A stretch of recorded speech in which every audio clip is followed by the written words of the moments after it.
Ma šta ti misliš, da je meni potreban muškarac da bi ja bila zadovoljna sa samom sobom? To hoćeš reći? Ja mislim da svakoj ženi prije ili kasnije potreban muškarac, pogotovo ako je dugo vremena bila sama. Da, i to je retorika iz tvoje skandalističke štampe.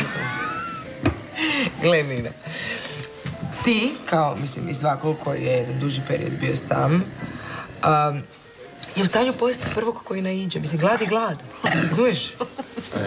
Znaš kaj ja mislim? Poješće nas. Svakog njegove. Prostite. Interna šala. Ja mislim da je vrijeme da idem. Bratske fore prekrasno.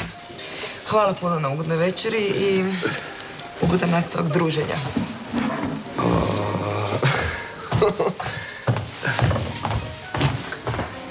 Da smo mislili ništa loše, samo bratska šala. Nema problema, dečki. Ja sam došla zabaviti se, pa će tako i biti.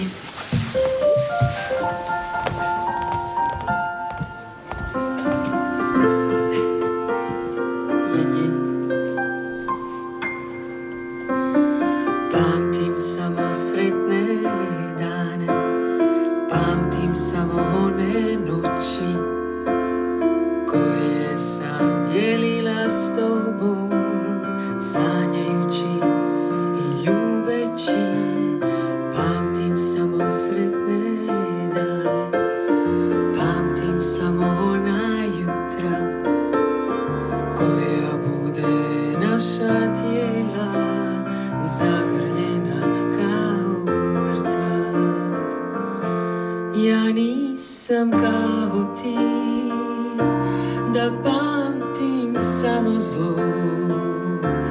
Ja nisam kao ti, ne mogu to.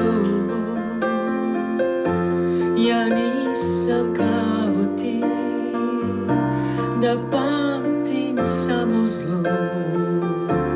Ja nisam kao ti, ne mogu to. Čovječe, ja ne mogu vjerovat. Čekaj, ovo je naša Ines referada.